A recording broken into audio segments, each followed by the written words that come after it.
গভীর রাত, সীমান্তের ওপার থেকে সার্চলাইটের আলো, বাতাসে এক অস্বাভাবিক নীরবতা। কিন্তু সেই নীরবতার আড়ালে রাজপথে আর কূটনৈতিক টেবিলগুলোতে চলছে এক তীব্র মনস্তাত্ত্বিক লড়াই, যে লড়াইয়ের উপর দাঁড়িয়ে আছে পুরো দক্ষিণ এশিয়ার ভবিষ্যৎ রাজনীতি।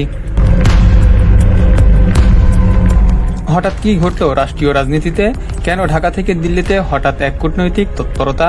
শেখ হাসিনা দেশে ফেরার সাম্প্রতিক দাবি ঘিরে কেন আন্তর্জাতিক অঙ্গনে নতুন করে শুরু হলো টানটান উত্তেজনা?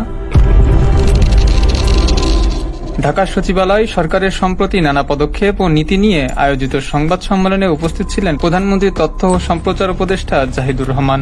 সাংবাদিকদের প্রশ্ন ছিল, জুলাই গণ অভ্যুত্থানে ক্ষমতাচ্যুত ও ভারতের অবস্থানরত সাবেক প্রধানমন্ত্রী শেখ হাসিনার সাম্প্রতিক দেশে ফেরার ঘটনা নিয়ে সরকারের অবস্থান কি?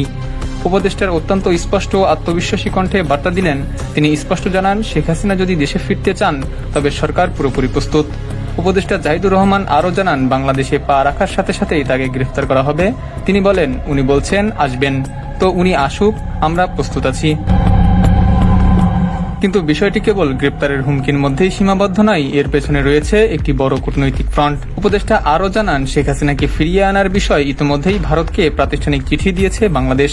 ভারতের হাইকমিশনারের সাথে পররাষ্ট্রমন্ত্রী ও পররাষ্ট্র উপদেষ্টার বৈঠকে বারবার তুলে ধরা হয়েছে একটি সুনির্দিষ্ট শর্ত। যতদিন শেখ হাসিনা ভারতে অবস্থান করবেন, তিনি কোনো রাজনৈতিক বক্তব্য দিতে পারবেন না। এমনকি ভারতীয় পার্লামেন্টে একটি অভ্যন্তরীণ কমিটির রিপোর্টে উল্লেখ করা হয়েছে, শেখ হাসিনাকে সেখানে রাজনৈতিক কর্মকাণ্ড পরিচালনার অনুমতি দেওয়া সঠিক হবে না। তথ্য উপদেষ্টা মনে করিয়ে দেন, দেশে বিচারিক প্রক্রিয়া স্বাধীনভাবে চলবে। শেখ হাসিনার জন্য ন্যায় বিচার নিশ্চিত করা হবে এবং আদালতে যে রায় দেবে তা মৃত্যুদণ্ড হোক কিংবা খালাস, সরকার তা মেনে নিতে প্রস্তুত। একই সাথে গণমাধ্যম তার কোনো বেআইনি বিবৃতি প্রচারের উপর আদালতের যে নিষেধাজ্ঞা রয়েছে, অমান্য করলে আইনি ব্যবস্থা নেওয়ার হুঁশিয়ারিও দেওয়া হয়।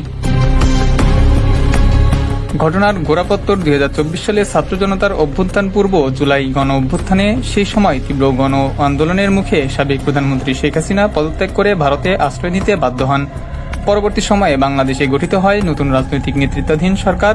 বর্তমান প্রধানমন্ত্রী তারেক রহমানের নেতৃত্বাধীন সরকার ক্ষমতার গ্রহণের পর থেকে দেশের ভিতরে আইন শৃঙ্খলা রক্ষা ও আন্তর্জাতিক অঙ্গনে কূটনৈতিক অবস্থান সুসংহত করার উপর জোর দিয়ে আসছে। আন্তর্জাতিক সম্পর্কের বিশ্লেষণ মতে, ভারতের পার্লামেন্টে কমিটির সেই প্রতিবেদন থেকে স্পষ্ট যে ভারতের নীতি নির্ধারকদের একটি বড় অংশ শেখ হাসিনাকে দিল্লিতে বসে রাজনৈতিক বক্তব্য দেওয়ার সুযোগ দিতে নারাজ। তারা ঢাকার সাথে বাণিজ্য ও নিরাপত্তা চুক্তি ঝুঁকিতে ফেলতে চায় না। তবে এই রাজনৈতিক ও কূটনৈতিক সমীকরণের কোন কৌশলটি শেষ পর্যন্ত সফল হবে, তার স্বাধীন কোনো পূর্ণাঙ্গ সত্যতা এখনও চূড়ান্তভাবে প্রতিষ্ঠা হয়নি। এই টানাপোড়েনের প্রভাব কেবল ঢাকা বা দিল্লিতেই সীমাবদ্ধ নেই, এটি প্রভাব ফেলেছে পুরো মহাদেশীয় রাজনীতিতে। শেখ হাসিনার আইনি বিচার সম্পন্ন করা এবং আইনি প্রক্রিয়া বজায় রাখা বর্তমান সরকারের রাজনৈতিক বৈধতা ও জনআস্থার জন্য সবচেয়ে বড় পরীক্ষা। আইনের শাসন প্রতিষ্ঠা করা না গেলে অভ্যন্তরীণ রাজনীতিতে নতুন অস্থিরতা তৈরি হতে পারে। নয়াদিল্লির জন্য এটি একটি বড় পরীক্ষা। বাংলাদেশের নতুন প্রশাসনের সাথে যদি ভারতের দ্বিপাক্ষিক সম্পর্কের বড় ধরনের টানাপোড়েন সৃষ্টি হয়, তবে ভারতের উত্তর পূর্বাঞ্চলীয় নিরাপত্তা এবং ট্রানজিট সুবিধা নতুন করে ঝুঁকিতে পড়তে পারে। বেইজিং এই পুরো পরিস্থিতিতে অত্যন্ত সূক্ষ্ম নজর রাখছে। ঢাকা দিল্লি সম্পর্কের মধ্যে যে কোনো দূরত্ব তৈরি হলে চীন বাংলাদেশে তাদের অর্থনৈতিক ও কূটনৈতিক আধিপত্য আরও বাড়াতে সচেষ্ট হতে পারে। অন্যদিকে ওয়াশিংটন নজর রাখছে মানবাধিকার এবং সুষ্ঠু বিচার ব্যবস্থার উপর। যুক্তরাষ্ট্র চাই বাংলাদেশের গণতান্ত্রিক রূপান্তর বজায় থাকুক এবং কোনো ধরনের চরমপন্থা যেন নতুন করে মাথাচাড়া দিয়ে না ওঠে। শেখ হাসিনা যদি সীমান্ত পেরিয়ে দেশে ফেরার রাজনৈতিক পদক্ষেপ নেন, তবে ঢাকার মাটিতে প্রবেশ মাত্রই গ্রেপ্তার ও কঠোর বিচারিক প্রক্রিয়ার মুখোমুখি হতে হবে, যা বাংলাদেশের অভ্যন্তরীণ রাজনীতিকে আরও বেশি উত্তপ্ত করে তুলতে পারে।